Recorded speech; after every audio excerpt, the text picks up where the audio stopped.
was 16, holding her hand, they were wasting all the time they had. They were building big wonders they knew. Time stayed as long as they wanted, remained as much as they needed. The world flies around me with you. Won't you be mine forever? Stay here together, we can nurture each other. Find us another world to be. All the beauty we'll see. Won't you sing me a song and take me among the flowers? We'll grow, we'll conquer the world. These feelings will remain with me. She was 15, spinning in a daydream, waiting, counting and wishing for that ship to sail them away. Can't you see it's coming, shining in the distance, beaming, leaving our reason behind. Let's be here and stay.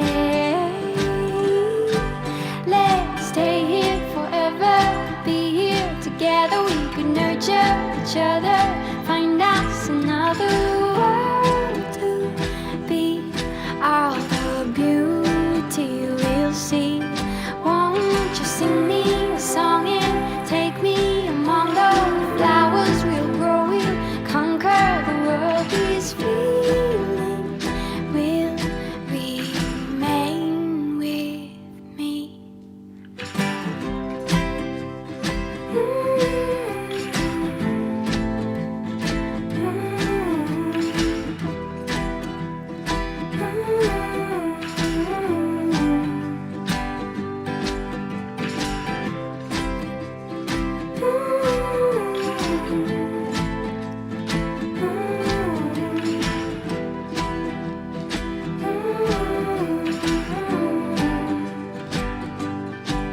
Won't you be mine forever? Stay here together, we could nurture each other, find a different world to be. Hope it's beauty we'll see. I'll sing you a song, it's taken so long. The flowers we've grown are standing alone. These feelings have remained with me.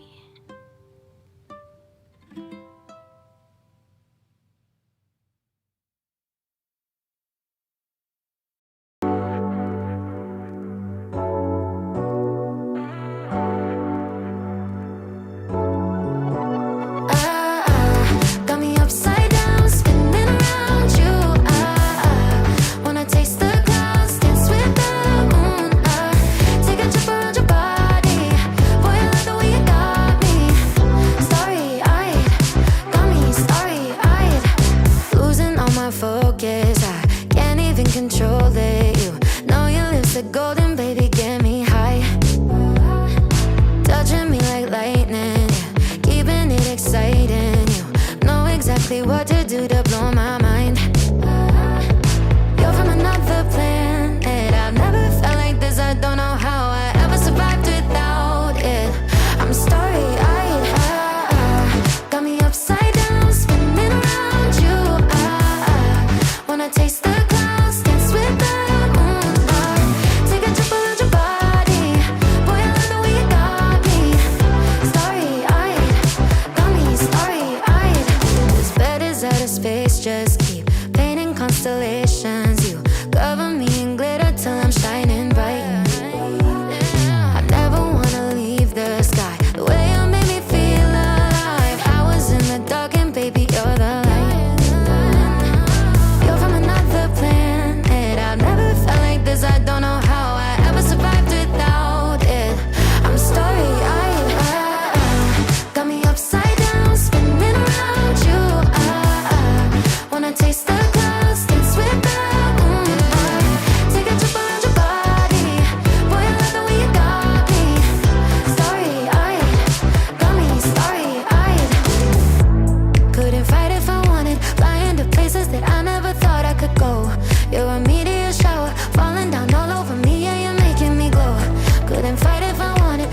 even to places that I never thought I could go.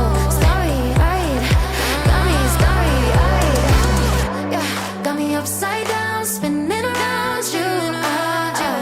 Wanna taste the clouds, dance with them. Take a trip around your body. Boy, I love the way you got me. Starry-eyed, got me starry-eyed. Got me upside down, spinning around you. Wanna taste the clouds, dance with them. Take a trip around your body. Boy, I love the way you got me. Starry-eyed, got me starry-eyed. Got me upside down, spinning around you. Wanna taste the clouds, dance with them. Take a trip around your body. Boy, I love the way you got me.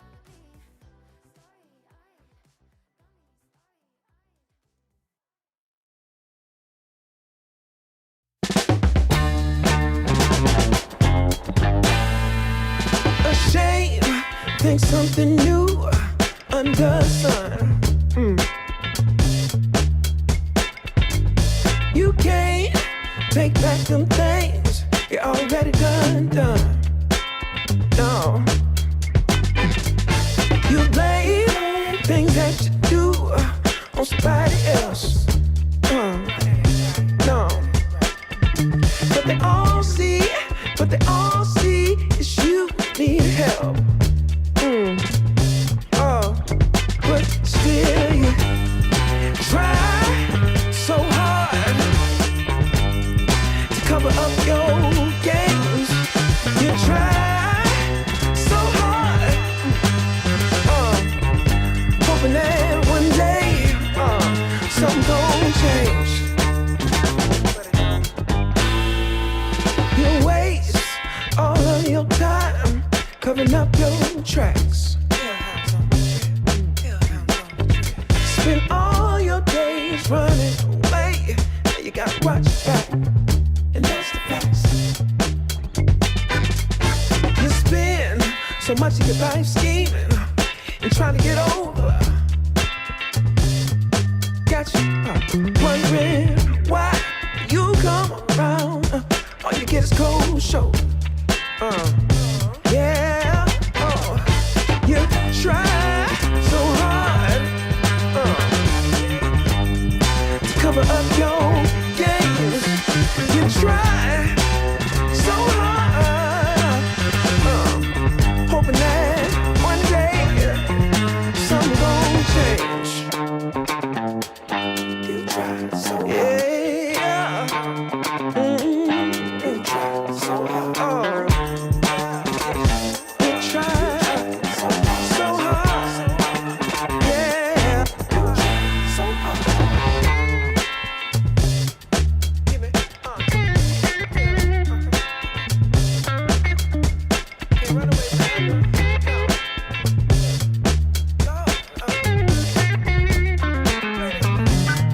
You gon' pay.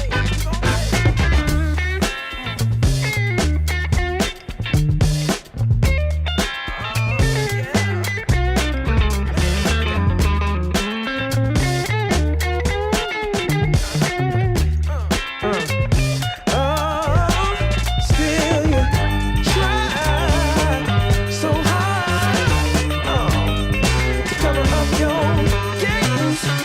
Got you thinking don't nobody see all this time. Ooh, it ain't nothing changed.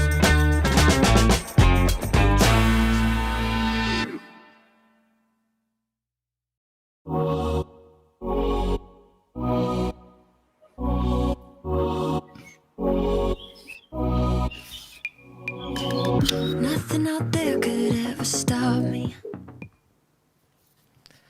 Hello, welcome back to artort.tv and welcome back to our second week on the Berlin Design Week. I have a person here, a man with a hat. I'm not sure if you know him. What he will think about the Berlin Art Week. Maybe we discuss it today. And how is this show called?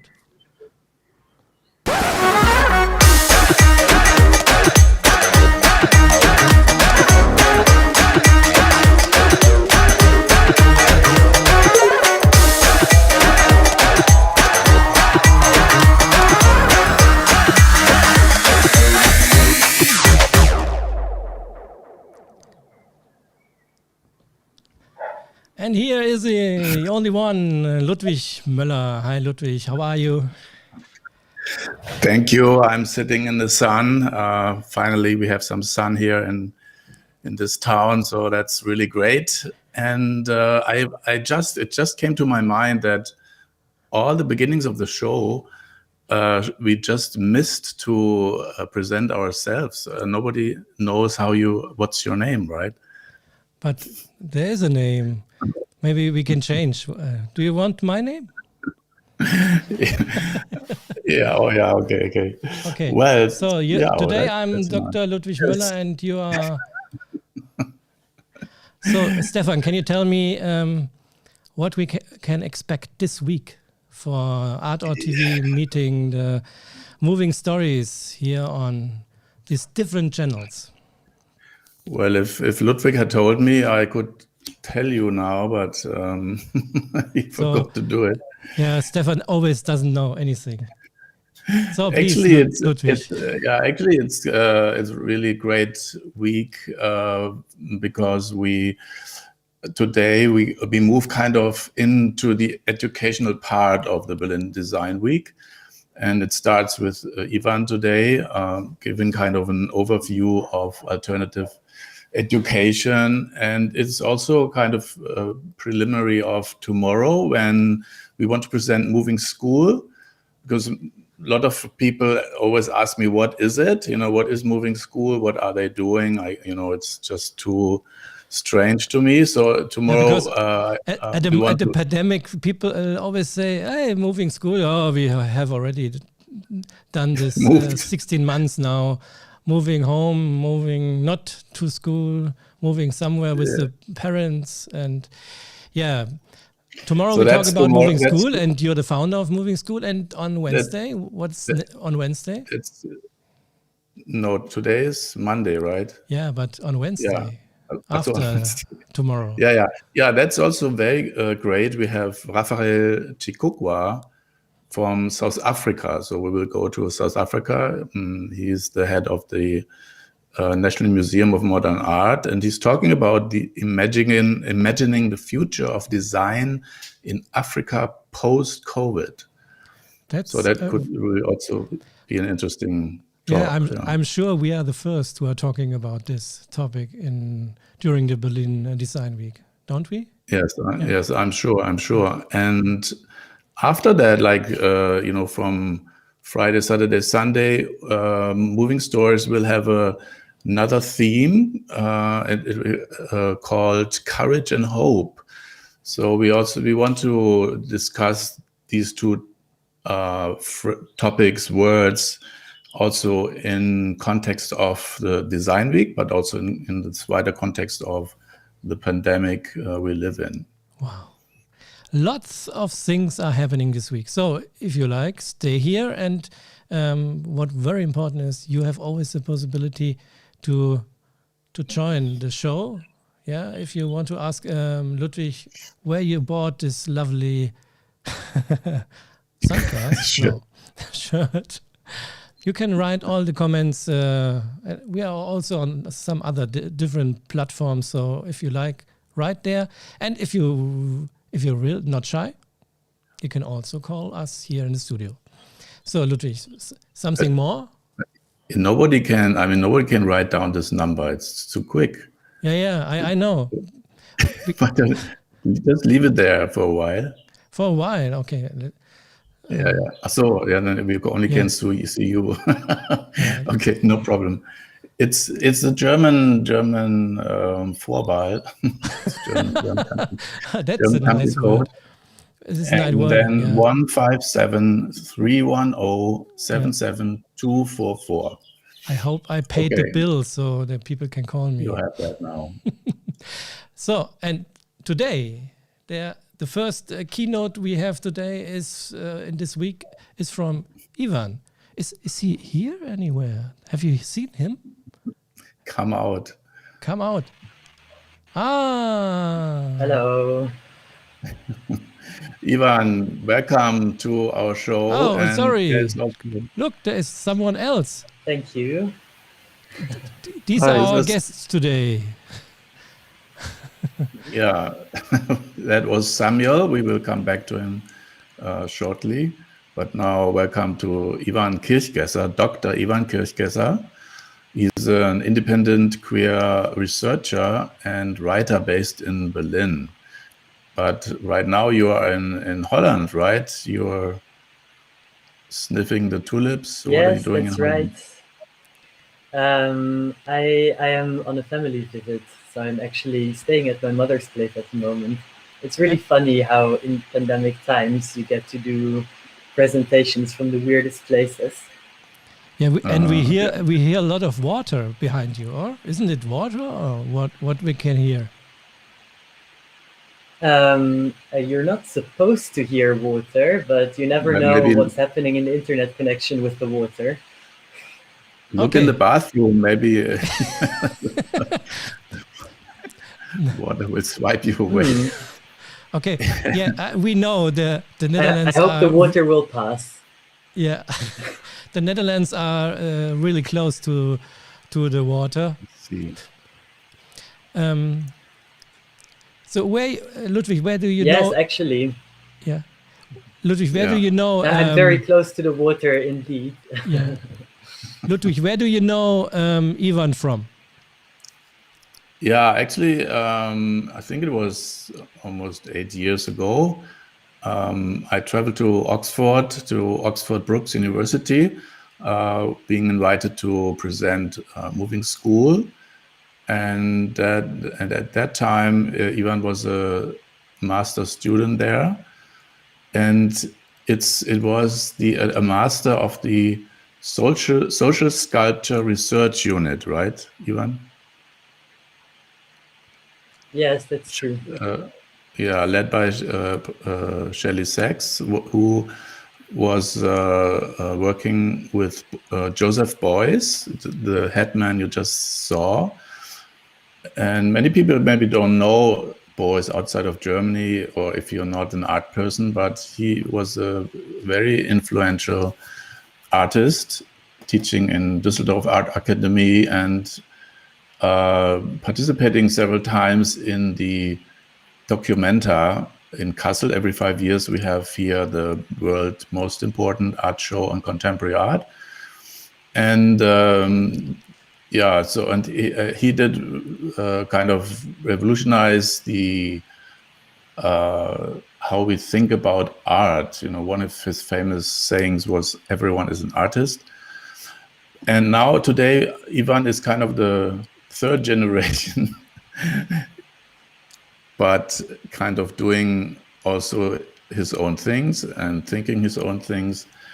But just had to say that because this year it's the 100th birthday of Joseph Beuys, and we celebrate him here in Kassel and all over the world.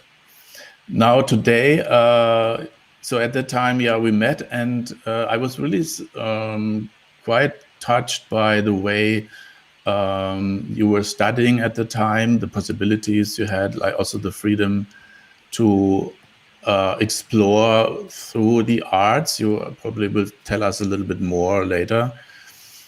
And then in, I don't know, maybe 2 years ago or so, you will tell me you were writing about alternative learning spaces. And in that connection, you also had an interview with me about Moving School.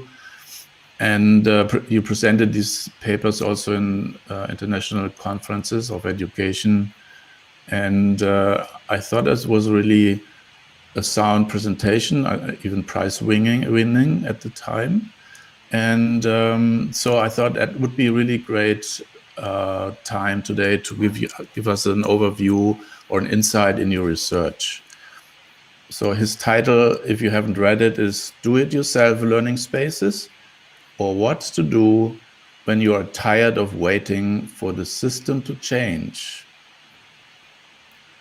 And that's really a very good question, because when 2 years or 3 years ago, I was in north of Greece doing workshops with parents and school teachers about the question, what do we need for our children to teach for their future. And that was something which came up always. They said, we are hopeless about our educational system in Greece. We don't think we can change, and it's so old-fashioned. So maybe you can give them some hope tonight. So very welcome again. And also I want to introduce to you Samuel. Hi there. Hi Samuel. Where are you right now? I'm right now in Saarbrücken. In Saarbrücken, okay. Corner. And because Natyra is in Munich normally, right? That's right, he's in Munich. And but you connect online, or you live in Munich also sometime? We mostly connect online. I mean, after we split ways, after graduating from our bachelors, we're doing our masters in different cities. So the only way we can work together is through the internet. Yeah, and the bachelor you both did in Kassel, right? That's right. At the Louis Bohr Music Academy. And that's right. This town you always say, Kassel, sounds very interesting because Documenta is there, Boys is there, Sam is there, and yeah, it is there, after all in the middle of Germany. Yeah. Even Ivan was here too. Yeah. It's really kind of in the middle of Europe, of course. Yeah. So next time we talk about this city. We have to say, Samuel Cho is his colleague is Natyra. Felix and they have did a lot of performances the last years. Can you tell us a little bit how you met each other? Sure. We both met each other at the Musikakademie Louis Bohr in Kassel, where we studied together, where we did our bachelor's together. And she's actually a year above me. So when I came in, she was already in her second year. And most of the time, we actually just we talk outside, but we never had anything musical to do with each other. She did her own thing, and I did my own thing. But eventually, I did more of the contemporary music, whereas she did more of the the traditional canonical piano repertoire. And from there, I think there was an interest in both our works. But after she graduated, she left for Munich, and after I graduated, I left for Saarbrücken. And only afterwards, where we had an opportunity to come up with a new kind of a performance. Actually, it was in the context of the Debüt-Wettbewerb, the debut competition, where we were supposed to come up with a new kind of performance concept, and where she contacted me and asked me if I wanted to do something. And the reason why she contacted me was because she saw on my Instagram, where I've been posting almost daily the digital sketches that I do, because I'm also a digital media artist at the side. And we came together and decided that we wanted to combine something with the piano and digital projections and digital art. And that's how it started. Your colleague Natyra, she will come to the show on Thursday, or? Ludwig, she's here on Thursday, yeah? Yeah. Mm-hmm. And you brought us today two music performances. Can you say something about it? What we see in a few minutes? I think they're not separate performances, but rather separate scenes from a music performance. And it was from the same performance of our project called Skin, Beneath and Beyond, which was recorded in Hamburg last year. It's a mixture of live piano improvisation with live electronics and also live digital projection. And Natyra is doing the improvisation. She's playing the piano, she's playing the synthesizer, and I'm controlling the visuals and the visual projections, for which I also developed the code for. And the idea is that we wanted to see what kind of interaction there would be between a music performer and a visual performer, and what kind of interactions there are for visual performance, because both of us, we come from a music background, so it's terra incognito for us. So hopefully we get an experience because these kind of performances are always long, lots of minutes, and so yeah, Ludwig.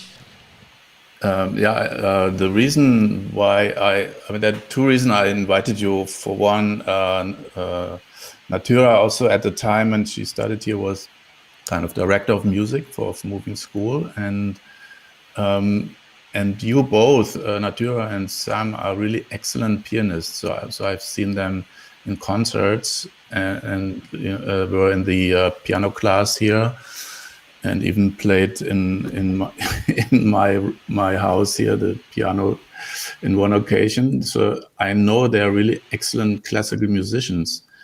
But this combination of going into contemporary music or art, combining the visual, I think it's rare, because many classical musicians are also very conservative, and they don't kind of go in over other borders.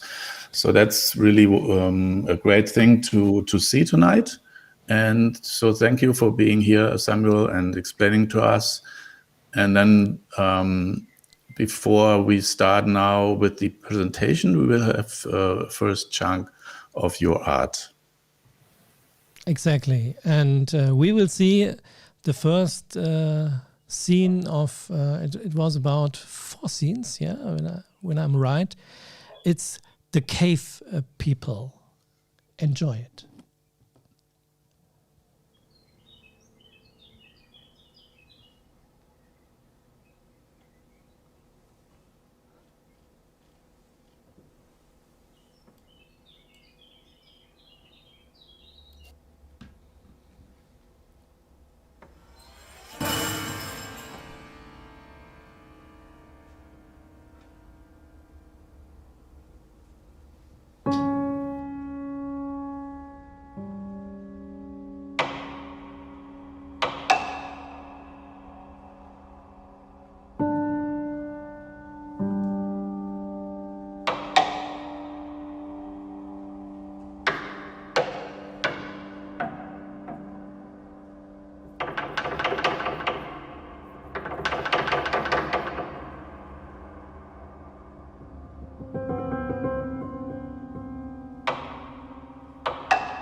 Great. Thank you very much.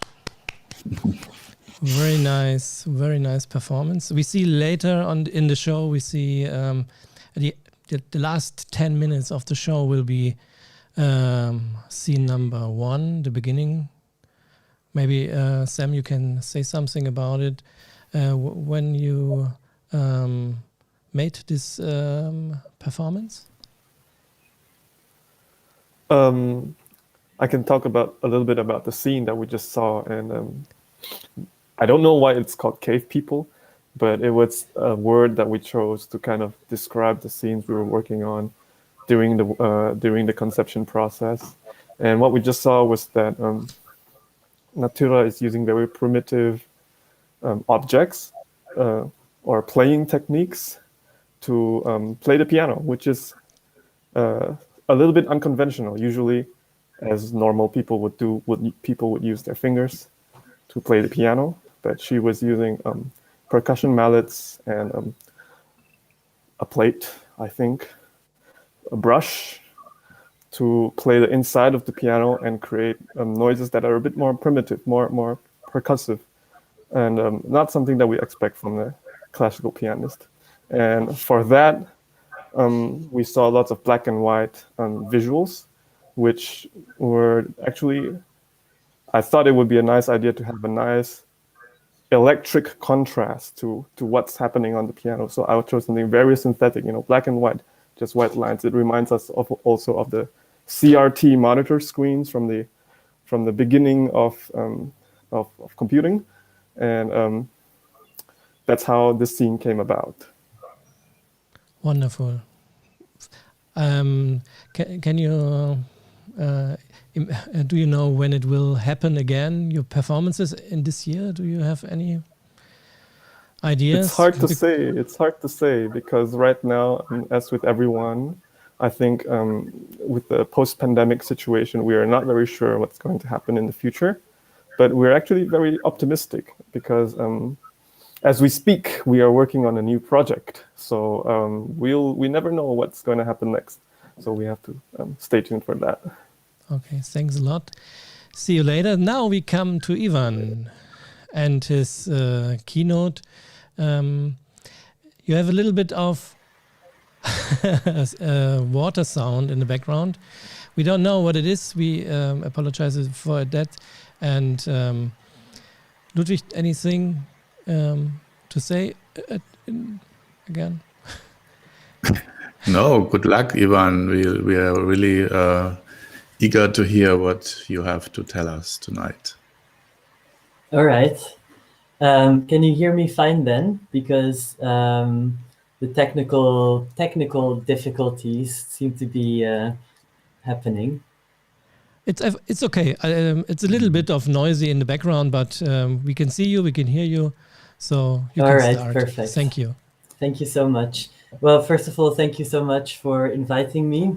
I'm really excited to be talking about my work and my project, but also about all the projects that my work has been about.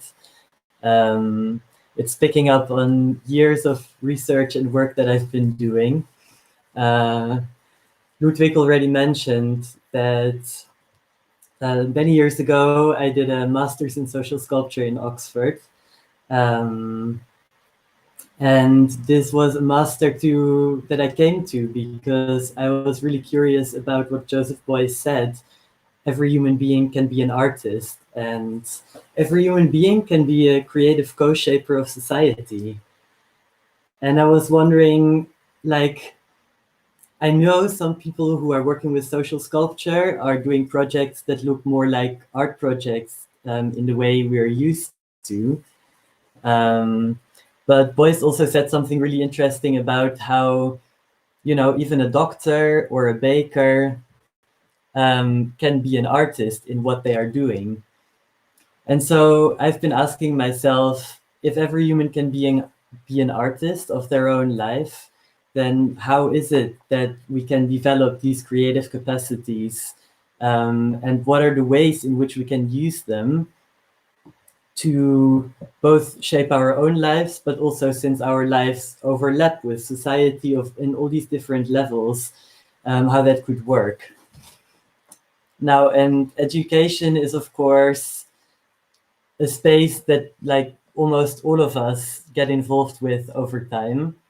And it's also through my own history, my own biography, where early on, when I was a teenager, there was a point where I got really bored with school. And I think it's also something that is very recognizable for lots of people. But not only was I bored, I was also feeling that I was starting to lose my interest in the things that I actually wanted to learn, you know? I was interested in biology and languages and physics and all of these things, but just the way in which I was being taught made it very hard to retain my enthusiasm. And at this time, my mother she has this this magazine that she received monthly, and I was always reading it. And it's a magazine about alternatives in education. And so I was reading these things, and I was like, so something else must be possible than this educational system, than that I'm exposed to in my everyday life and over such a long period of time. So in a way, this this project of the do-it-yourself learning spaces that I started to do in 2019, where I met Ludwig, and I did well, I met Ludwig before, but where I met Ludwig again, because I did an interview with him about his alternative educational project, the Moving School, was like was a really interesting way to pick up on these interests that are like so close to me and that I've been passionate about for a really long time. So I would like to talk a little bit both about these learning spaces themselves. I called them do-it-yourself learning spaces because they are all, in educational slang, they call it non-formal, non-vocational, change-oriented adult learning spaces.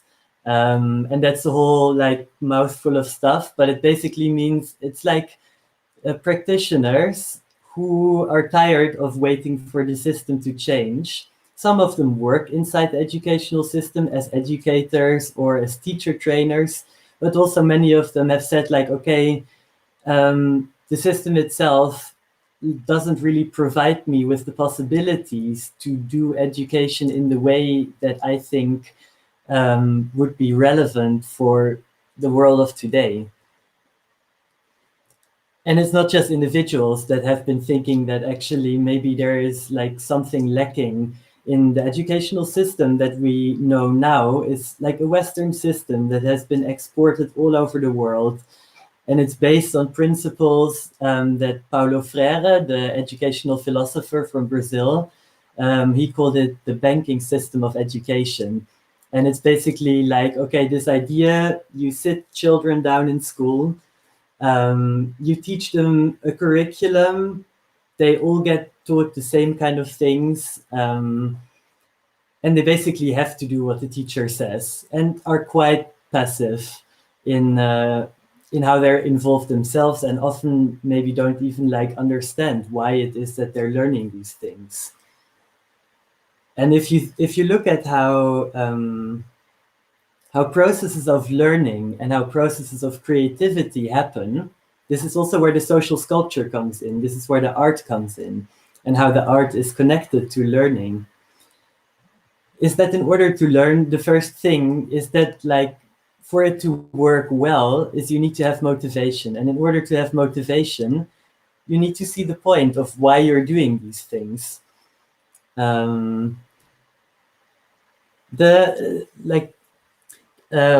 was going to bring in like some significant institution of our world, the United Nations. They did over 10 years from 2008 till 2018. They did this investigation around education for sustainable development, working with these questions what kind of education do we need in the world of today? And how does the current provision of education meet those needs, or where are maybe things lacking? And in this report, it was they themselves who said, actually, the current systems are like strained at their edges. It's really difficult from where we are now to actually teach children, teach human beings the kind of skills and capacities that we need to tackle the complex problems that we're facing in the world now, like social inequality, ecological crisis. It's clear that the way in which we've been doing things so far is not working. But how do you actually enable people to come up with new ideas, to develop this creativity that they need to not just follow on from what has already been, but to actually do things in new ways? And in the same report, and this has been picked up by many people, it says actually the place to look for alternatives is not in the center of the system, but it's in the margins. It's in the space, the grassroots, where people, like maybe even on a very small scale, say like, okay, we're going to try and do things differently. We're going to experiment, and we're going to try and create learning spaces that work in a way that is rooted in our personal values and what we think is important in the world of today. So I got to talk with people from 10 different projects, and these projects are really like wildly different. Some of them I've been involved with myself. Some of the people I also already like knew myself. So it was in a way like I was doing my PhD. I was frustrated with it and how it was working, and I had a break, and I was like, okay, I have to just like sort of like touch base with what is actually happening now in the world of alternative education. And so the people that I was talking to are involved and are initiators partly of things that range from like workshops, role play games, and other games like creative thinking games, to like creating dialogue spaces to bring together citizens from different like areas that otherwise would have never got to talk to each other, to fully fledged alternative universities, like for example, Chaos Pilot in Denmark. And I even got to go to a care farm, because like, okay, alternatives are not necessarily like even like recognizable, right? Where you think like, okay, what these people are doing, like a role-playing game, how can that be inspiring alternative education? Like, isn't that like too small, too insignificant? Like even like how can you even take this seriously? But I think like if like it's not like the new ideas just appear, you know. The new ideas appear when people take a playful approach, when people allow themselves to start in their living room and take it seriously what they're doing. Because one of the things that I found when I was talking to the people is that the type of space they want to create is not a space where people are told how to do things, but it's a space where people experience encouragement, where people learn different ways of communicating, of listening to each other. I just see in the chat someone asking, is identity or are identities important and part of alternative way? Yes, I think it's super important. And I think also probably the spaces that I've been looking at now are still in one sense, like they're all based in Europe. And within that framework, which is limited in and of itself, but people are trying to see, okay, the thing with identity is like, if you want to connect people across the different identities, which is one of the big challenges of creating a society together. Like, what are these ways? And again, communication, what I was just talking about before, is super important in that.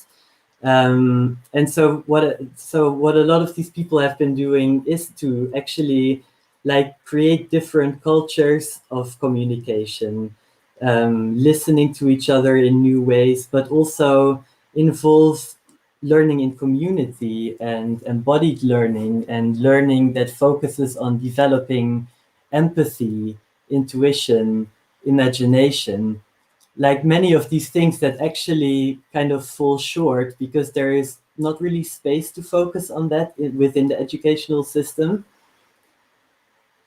And also all of these people, what they've been doing is like they mostly work with adults, because whilst it's super important to like try and change the school system, it's also like we are the adults of today who can make a difference. We don't have time to like just wait until the next generation comes up and does it for us. And we've all gone through this educational system, and so perhaps something like unlearning the ways we already know is part of that. And unlearning and rediscovering our curiosity, maybe becoming a little bit also like a child again in some ways, is part of like, it's also like learning to be adult in a new way, alternative adulting. So one of the things I was looking at when I was doing my research was also, okay, so are there theories of change out there? People who've been thinking about how change actually happens in society. I came across some interesting ideas, and I just want to share them briefly with you, because I think they offer interesting perspectives to understand why it is that these curious learning spaces, these curious alternatives, maybe can be actually beneficial to look at, and maybe why we can learn something from them, and also how they can affect change. And one of them is the idea of the heterotopia. This was Foucault. I believe he published about it for the first time in 1986. And he was saying, okay, utopia is one thing. That's like an idea that can inspire us, but it's not something that's actually going to be reality. And heterotopias are spaces where right now, in the midst of this complex situation in which we find ourselves in this imperfect world, people try to create slightly better spaces. And they're also they all look different. They're deep because it's in the margins. Also, ecologically speaking, margins are often the places with the most diversity. So the heterotopias are all kinds of different approaches that try to like bring something down, that try to bring something of the utopia in the, I mean, we're not living in dystopia necessarily, but like, you know, that try to do something different. And then the second theory of change that I want to briefly introduce is the Overton window. Joseph Overton was working, I think, with this, introduced this idea in the mid-1990s. It's like coming from the political sciences, and it's also used in sociology to explain how you get to have like a political center, and how you get to have like a left and a right. And it's looking at how do more extreme and radical ideas shift the perspective of the mainstream over time.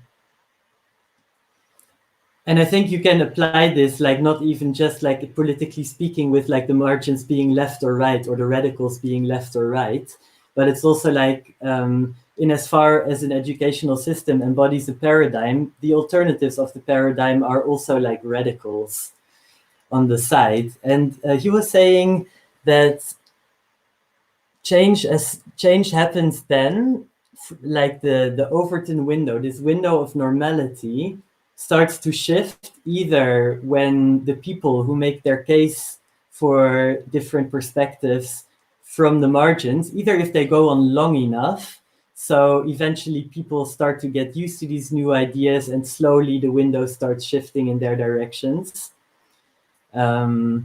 Or if they go even a notch more radical than what they would maybe usually do, because the more radical the radical becomes, the more this window in the middle will start to shift eventually. And I think it's beautiful to like imagine even like this movement, like back to social sculpture for a moment, the theory of social sculpture as Joseph Beuys was talking about it. He was like explaining it a little bit like, okay, so what you have is on the one hand, you have the force of chaos, and chaos generates new ideas, but chaos is also the place where you can get lost. It has like both qualities. On the other side of the spectrum, you have form, and form is something that you need to bring things into form, to share them in the world, to develop them. But also form can get stuck.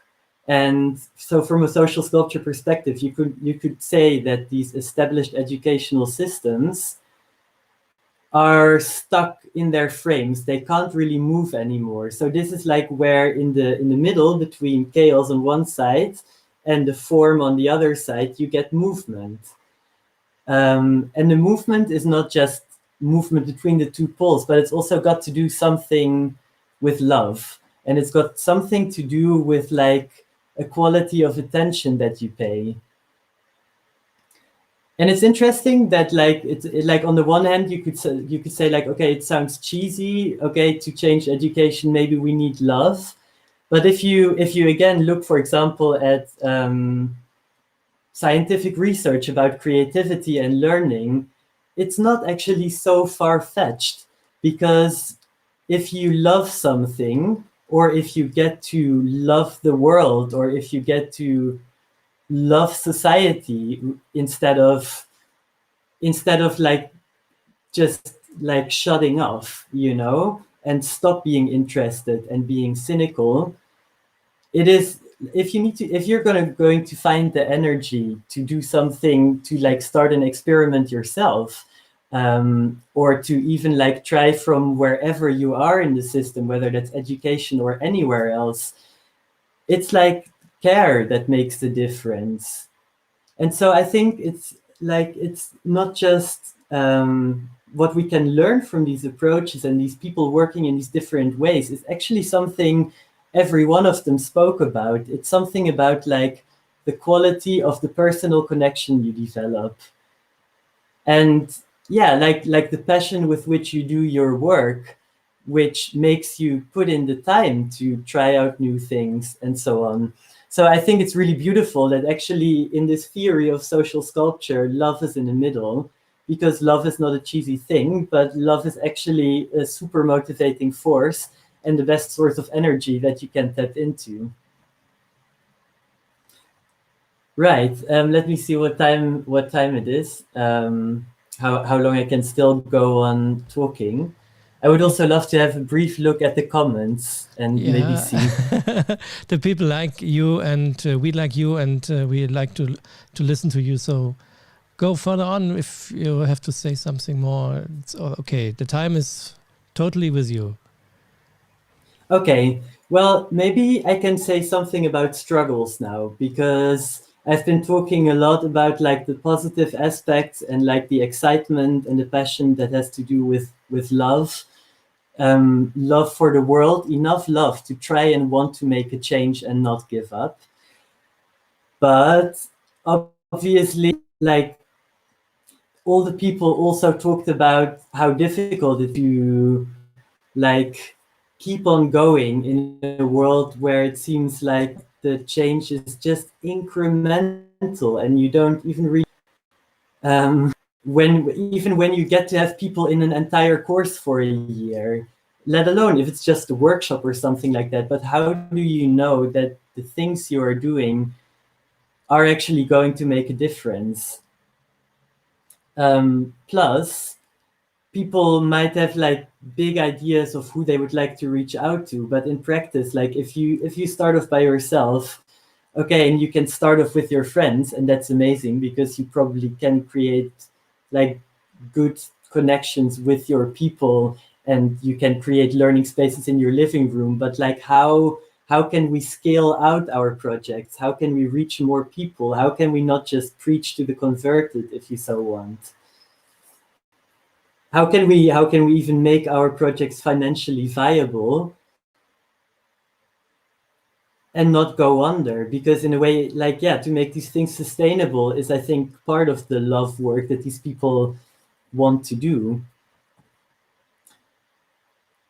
I think like one interesting thing that I noticed is that people like were really struggling, especially with this question of scaling up, you know, because I mean, we all know like micro, meso, macro are somehow interconnected, and feminists have long been talking about how the personal is political. But actually, then like how does this work? And I came across some researchers who were talking about, instead of, and this is also coming, I think, from the discourse on decolonization, which has been contributing really important ideas, because I think this whole idea of scaling up is also, again, like part of this Western narrative in a way of like of domination and of colonialism. And so what people have been saying is, rather than scaling up, is maybe we can think in terms of scaling across. So rather than trying to think that things need to become global, maybe they can become trans-local. And I know it's maybe it's a tiny shift, but I think it's an important shift in perspective. Because once things get scaled up in this way where we think like, okay, now we're going to make our courses international, now we're going to reach out to thousands of people, now we're going to change the policies and they're going to affect so many people, is that you lose the connection with the local, that you lose the connection with what is actually happening on the ground.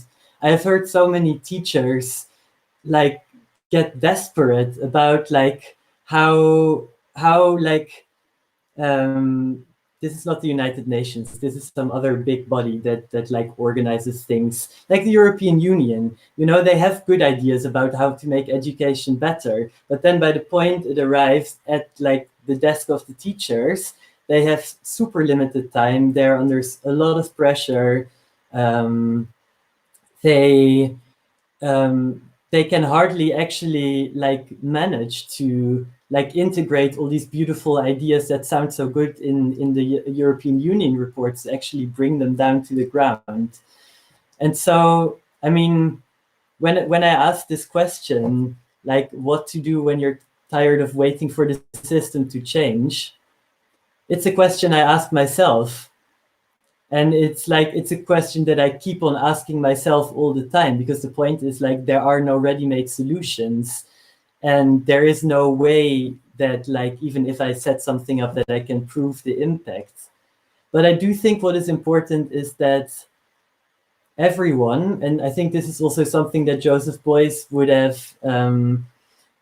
have confirmed, is like one of the first things to do when you're about to give up is to actually start taking your own experience seriously and start to think of, okay, what was it actually in my own life that made a difference? And when I think about my own life, the things that made a difference were both like a caring teacher, like someone who I realized like was there for me, someone who was also maybe like criticizing or like even pointing out that like I didn't have to take the system for granted, but somehow I had to find a way to work with it. And what makes a change are when I'm touched by something, when I'm moved by something, when I maybe read a book or I hear someone speak on a show. It is like, even if I don't know the person in person, it is again over this personal connection that for me I've been realizing that actually the strongest impact, like on the level almost of like paradigm change, is happening. I realized like one of the actually the last theory of change that I want to introduce you to says something more about this, and I think it's really relevant. And it's like it's by Donella Meadows. She's not alive any longer, but quite recently she was still around. And her background is in systems theory, so also in studying about how systems work and how systems change. And she came up with this list, like this scale of leverage points, places to intervene in a system. And on the one hand of the scale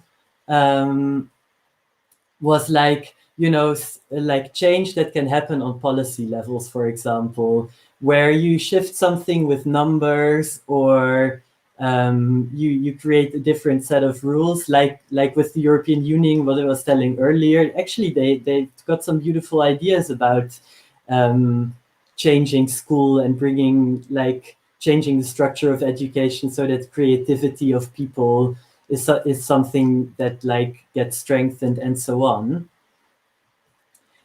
But on the other end of the spectrum, she was like, okay, so there you can make these tiny shifts in terms of like policy, for example, but the big shift that we're actually all looking for, maybe we're not all looking for it, but certainly like the people I've been involved with, and me myself included, is like the question of a paradigm, and how can you shift the paradigm? So especially now, to be concrete, like this Western paradigm that is so much based on values of competition, that values it when people how would you describe the Western paradigm in short? I think it's a paradigm that is really unfortunately disconnects people from themselves, and also has a way of disconnecting people from the world around them. I mean, you can see it in history. Much of the problems that we face today, like I was talking about climate change, for example, and social inequality, is because people thought it would be a good idea to deplete resources in nature and to just produce more and consume more and consume more, and that the idea of happiness is so like tied up in that. So how do you yeah, actually this comment, I really love this comment: values that sustain and thrive by domination instead of coexistence. And so, okay, so how do you shift this paradigm? So many people are working on it all over the world right now. And she was saying, like, to shift the paradigm is not actually the most impossible thing you could ever imagine. First of all, in the past, it's happened many times, but also, like, paradigms don't exist out there. Paradigms exist inside ourselves. Paradigms are like a little bit like a virus, you know. It's like internalized ideas, and one of the problems is when these ideas start to be taken for granted and people don't question them. And she was saying, like, actually most likely point to arrive where people are actually starting to be willing to open up, to take a new perspective, to let go of their fixed ideas, is in these like high quality social interactions, maybe through social sculpture, you could say. And I think that is something that when I ask myself this question of like, what the hell am I going to do if I'm like too tired to wait for the system to change, is to remember that, because wherever I am, whether that's whether I'm fucking unemployed at the moment because of COVID, or whether I have a job in the government, like one of the people from these do-it-yourself learning spaces, she works on government policy level too, but she also does things in her living rooms. This is in Latvia, Laura Bujinska. And I think it is because she has this, like, she is there with her person and with her heart, and because she's also doing these things that give her hope, where she can see she makes a difference, that she can retain the inspiration to even operate on these really difficult levels of government, for example. Right. I think for the moment, that was most of what I wanted to say. I think it would be nice to have some time maybe for questions or for the moderators or other people to respond. Thank you very much. A lot of people were writing questions, but I'm sure I saw Ludwig writing all the time. And Sam, maybe if you're joining the conversation as well. So Ludwig, you want to ask something? Oh, you're muted. Ludwig, you're muted. Yourself. Maybe you can say something more about social sculpture, because that's maybe not obvious to everybody what Beuys meant by that. I mean, I'm not sure if I know what Beuys meant by that, because I wasn't there to talk to him personally. And I think one of the interesting things about social sculpture is that this question, it's like the concept itself, which I think he came up with very smartly, always triggers this conversation. What do we mean by social sculpture? And I think it's also something that, like, in the spirit of movement, always makes people, forces people to think anew. So sorry, before I say more about social sculpture, I just want to connect that briefly to the theme of the Berlin Design Week, the new traditions. Because, you know, traditions are something that are like, they are these things that build up over time, maybe because they work well, maybe they don't work well for everyone, but they're things that build up over time. And in a way, it's a paradox, a new tradition. I mean, yes, of course, like, traditions change, but usually the aim of a tradition is not to eliminate itself.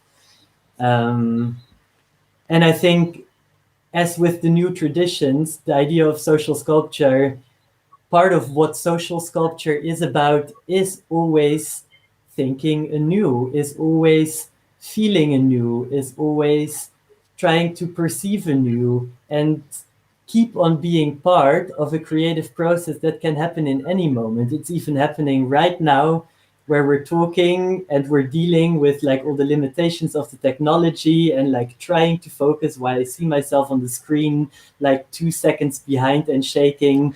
How are we making this work? How can I still reach you in some way, and you can hear me and I can hear you, and we can think together in a way that is, okay, yeah, what could it mean in this moment, says Marcus. I mean, I think we're trying, right? Like, we're social, we're with other people, not just with ourselves. And even if we're with ourselves, we're always carrying so many people and voices in ourselves. And the sculpture, in German, actually, it's a much nicer word. It's Plastik, soziale Plastik. And it's different from the German word Skulptur. Sculpture is like something where you take a hard material and you cut things out of it, like with wood or with stone. But plastic is like working with the soft, malleable materials such as clay. So it's actually social plastic. It's like, it is about, well, trying to make the best out of any situation, any moment. I mean, it's like also connected with the research I've been doing for my PhD, which was a self-experiment in social sculpture, where I was like taking this idea and asking myself, even though I'd been involved with it for over 10 years, like, okay, in my personal life, this came when I moved away from Oxford, where I'd been working and studying with a certain group of people for 7 years. And because of, like, some of the social dynamics that were happening there, things were getting quite difficult. And I was like, okay, if I really want to move on and keep on doing justice to my own questions, I need to go away, but it also meant I had to like start like with a blank slate, almost like in a new country, a new city. Also at that point, I came out as transgender, and that was a whole new like shift in my own like identity and way of being in the world.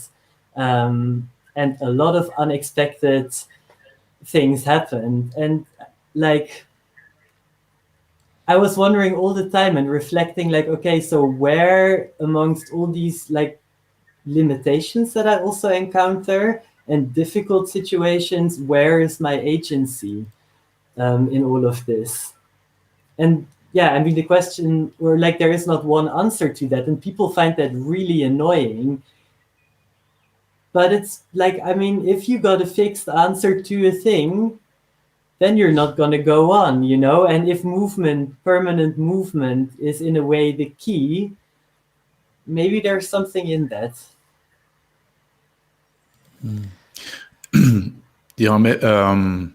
If anybody of the audience has a question or yes, I can I can tell you, Ludwig, we are running out of lots of comments, and I'm a little bit struggling by not missing anything, because a lot of them saying thank you, and to Ivan, I can show you a few of them.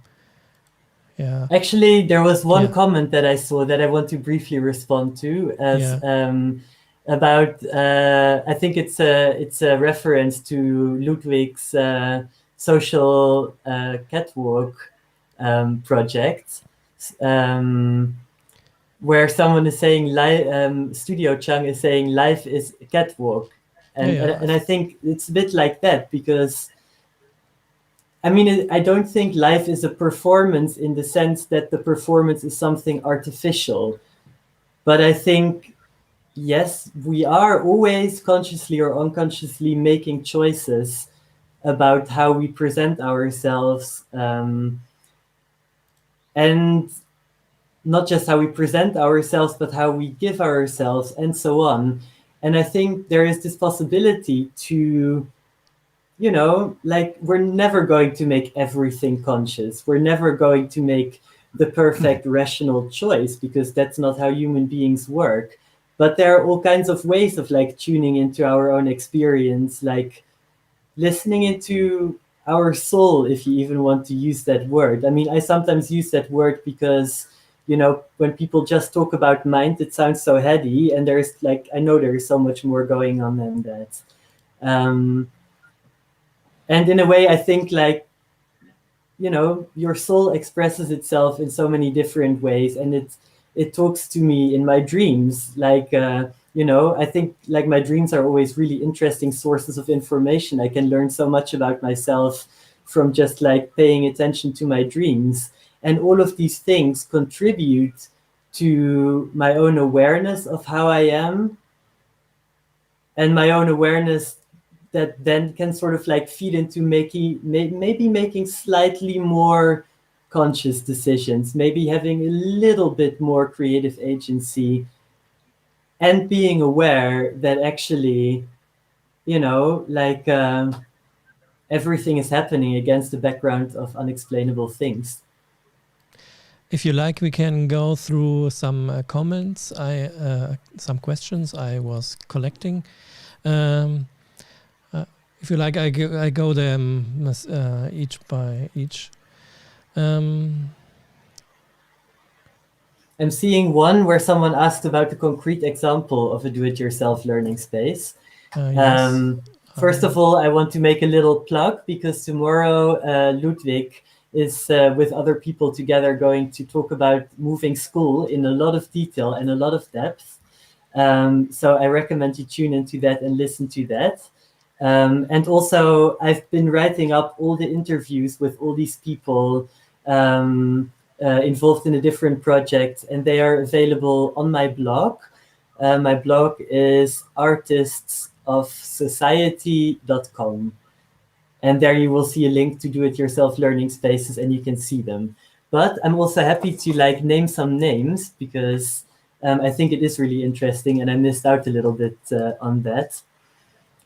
For example, The Intuitive Story is a project by Noah Golan. She's from Israel, but she lives and works in Berlin at the moment.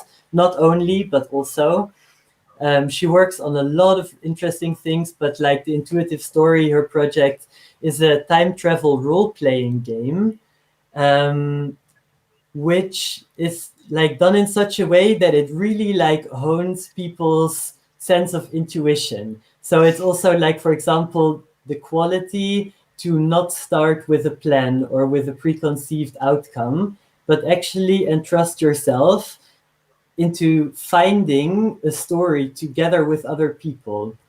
And it really involves that you need to be taking time with yourself to see the story emerging and find your own place in that. She also works with techniques, I think, that are like used in coaching and therapy sometimes, you know, where you are not just sitting and discussing, but you actually sort of like take time and let things come.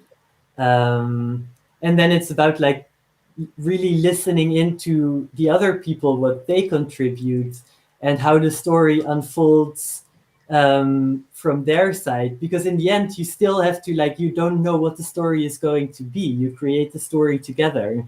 So that is one thing that I found really interesting.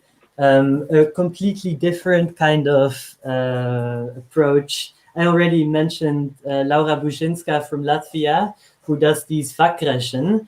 Vakreshen is an old like Latvian tradition that she's been bringing to life anew, and it's like where people have meaningful conversations in the living room, also with food combined.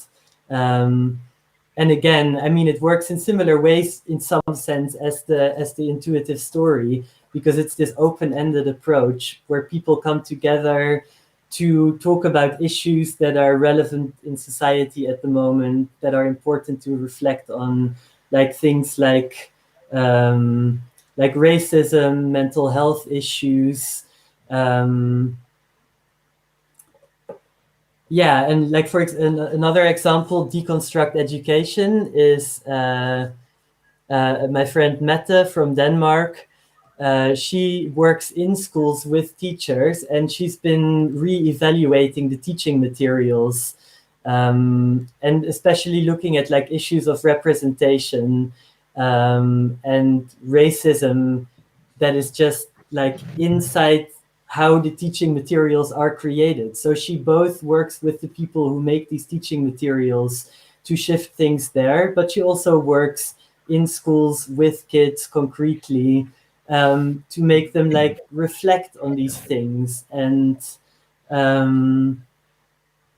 get into dialogue about that.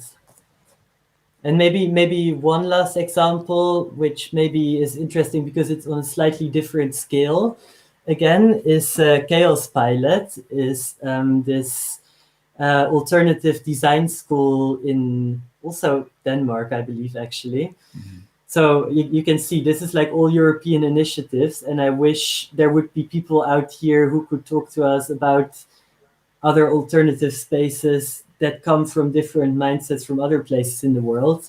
I haven't been able to like get around to that, but I really think it's important. But Chaos Pilot, they've been operating for more than 20 years, and they both managed to like be partly state funded because they wrote their curriculum in such a way that the state could say like, okay, we support this. But the other half of the curriculum is co-created by the students. So students have a much more active role in looking at like what are important questions in my own life, what are important questions I see in society, what are the things I would like to address, how are we going to address them, what kind of new methods can we develop, what kind of new forms of participation, more democratic forms of engagement can we put forward. Anyway, I think I'll leave it with that. It's just a bunch of examples, but do look at my blog if you would like to know more. Maybe one of my friends in the audience could like briefly put the address of my blog out there so it can be tuned into the screen so people can actually see it. It's artistofsociety.com. Yeah, we put it in. It's inside of the description of the video, and I have another. Is education? I will show you. Is education human-centered? Is one question. Yes. From Thomas. Yeah. Actually, there's two other projects that with people that I talked to. The one is where do we have it here? Thoughtbox. Thoughtbox is Rachel Musson. She works in the UK. And Farmability, which is a care farm. And then there was also Earth Forum, which was actually something that the professor I used to work with, Shelley Sachs, who was a student of Boyce, developed. And each of these initiatives highlight exactly the problem that education has become very human-centered. And each in their own ways, be it through dialogue processes, be it through creating the learning space on a farm, or like actually taking kids, like groups of kids out into nature. And with Earth Forum, it's fun because it's a dialogue process, but it happens in the most crazy spaces. Like, for example, in the middle of a city, or it could be like, in a park, or like an abandoned parking lot. And like, even by bringing people into different spaces,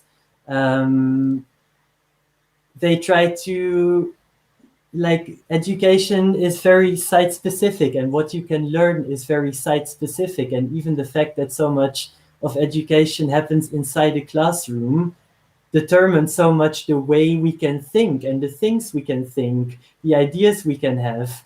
I mean, you know yourself, if you go out for a walk in the woods, your thinking works in a completely different way. And so it's a simple principle in some ways. But like, if you look, for example, at the United Kingdom, where I lived for 7 years, they have so many health and safety regulations, which surely have their value, but also make it almost impossible to take your children out of school and go work there. But yes, there are definitely examples where people, just by placing education into different spaces, try to address this kind of human-centered thing and take it away a little bit from that into the more than human world. Yeah, thank you. To all the people out there, if we missed any question of you, please write it again, maybe with some question mark in front so we can see it quicker. Ludwig or Sam, you are looking like you have some question for Ivan. Sam, I'm do you want actually to just say? waiting for for my thoughts to coalesce and to articulate. I mean, it's wonderful that there are all these DIY learning spaces, and I think they are all representative of what a social sculpture practice can be. And the idea of a social sculpture is quite new to me, and I'm wondering if a contra example would be helpful to illuminate this idea even more. Like, now we know kind of what a social sculpture practice is. What about what a social sculpture practice isn't? What is there, like a counter example that maybe you could bring up, Ivan? Oh, that's a super nice question. I have to think about that for a moment.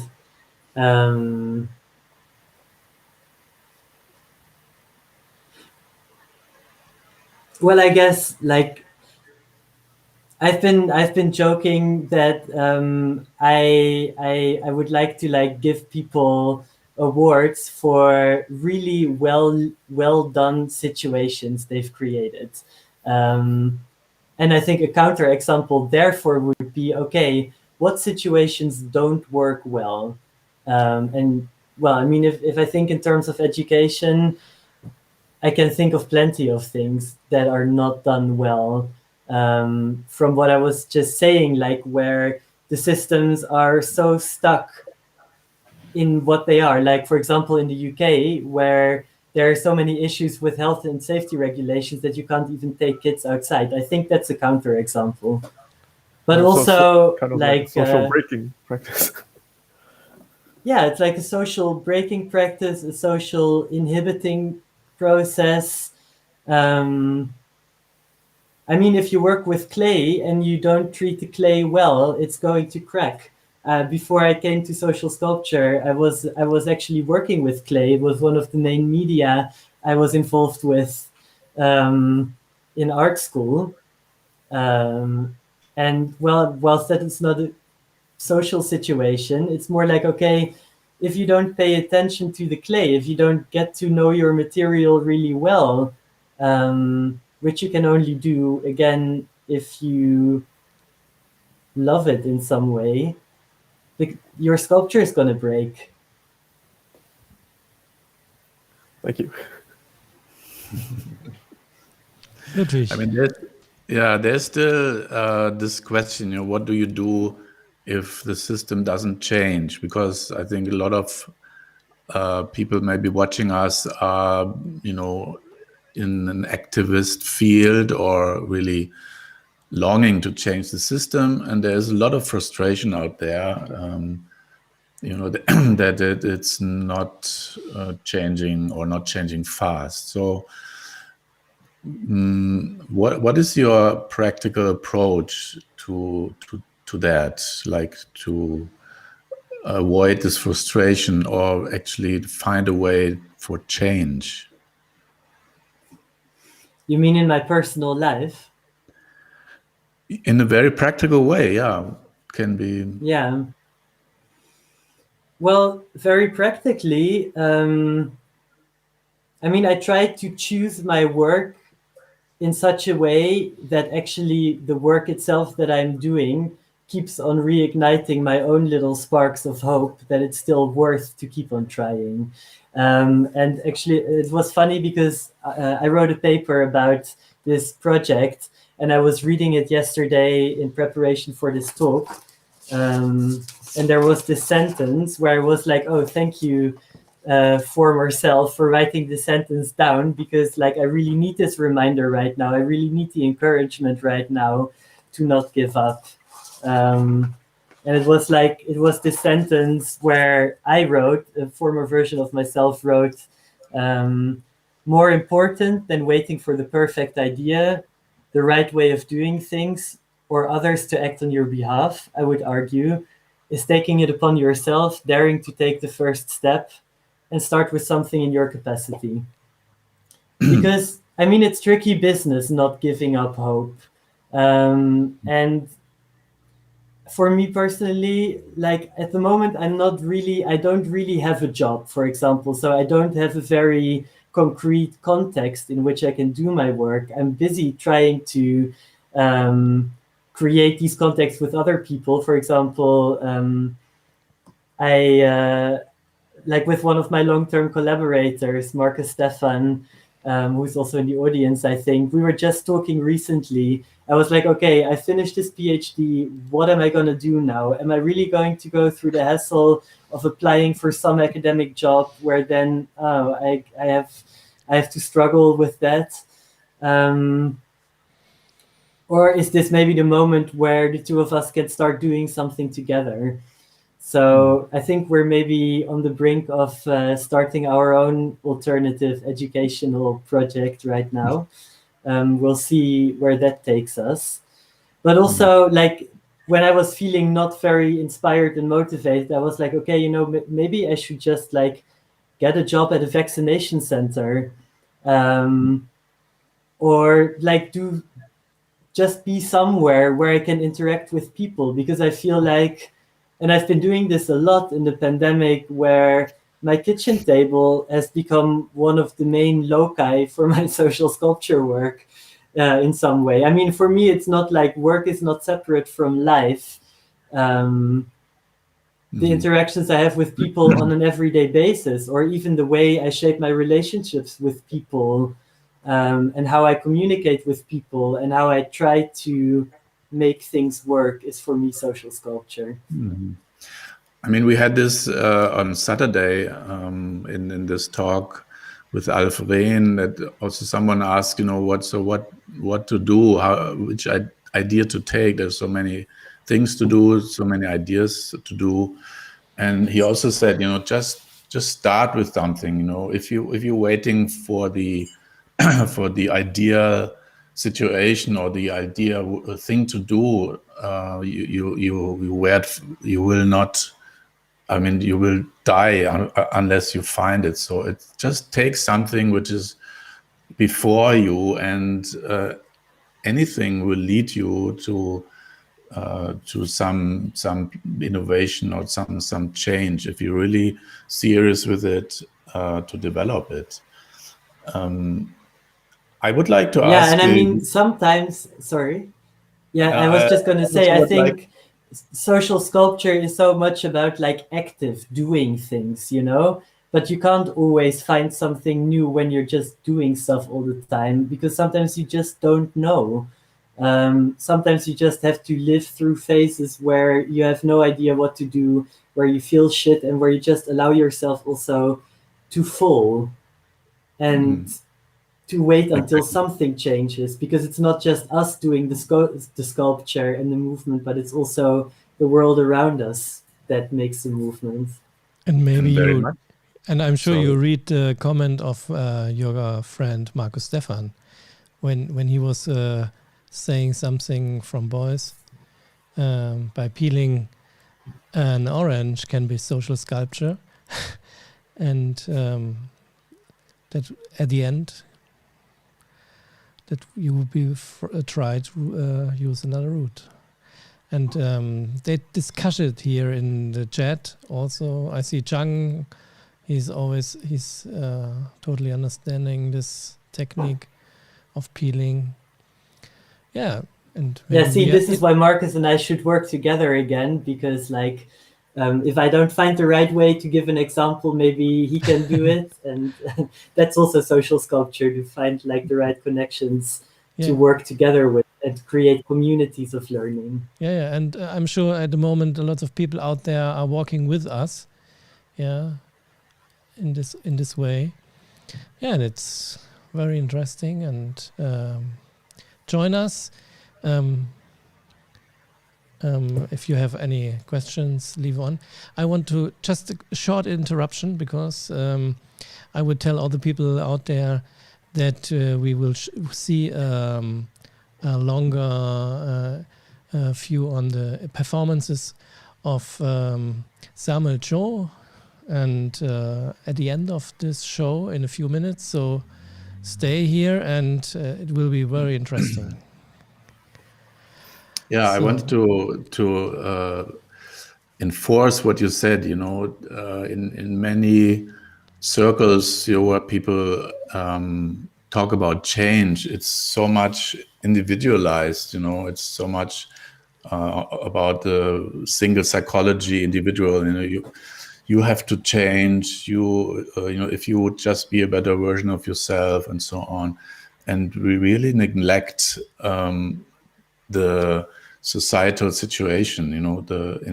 There's so many strong forces around us, which a single individual can't handle that, and we have to be aware of that. So my plea is also get together, to collect people around you, a team, because we can't do it just on our own.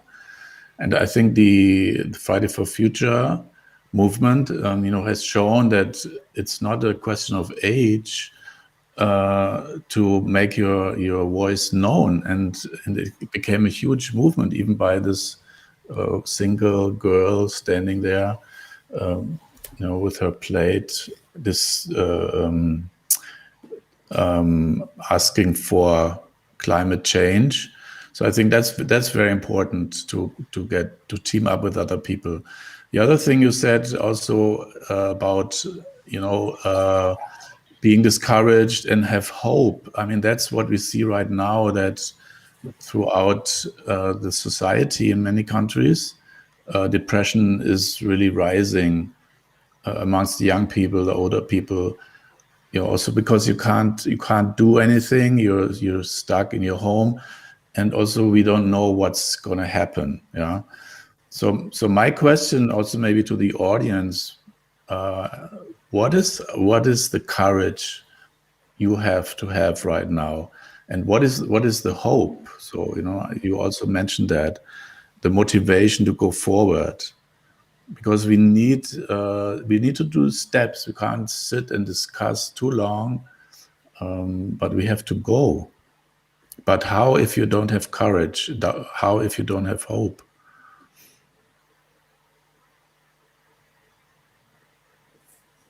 Okay, I don't think you can hear me anymore. Is that right?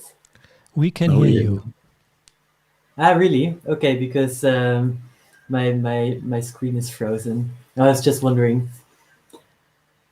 if I was still part of the conversation. But yeah, how can we keep hope? I mean, take care of each other, look after each other,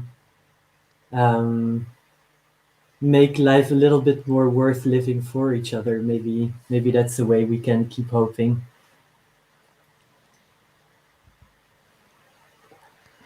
Thank you very much. I'm sure when I look on the time, it's 10 minutes till 10 o'clock Central European time. So the people around the globe, some of them go to bed now. So we want to have a very nice ending of this show.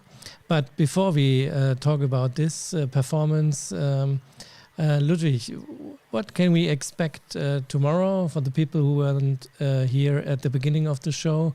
Because tomorrow it's your time. It's about moving school, isn't it?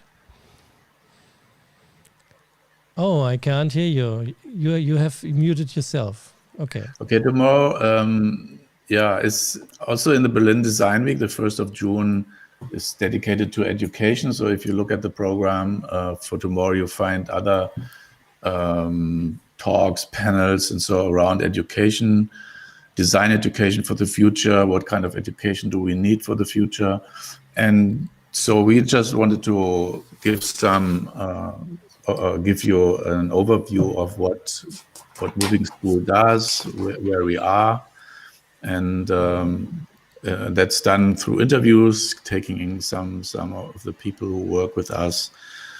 So I think it would be worthwhile, and also we love to come to know your input and to connect with you. That's also very important for us. So it would be great you'll be here tomorrow, and we'll have a musician who was there before, Carolina Katyn.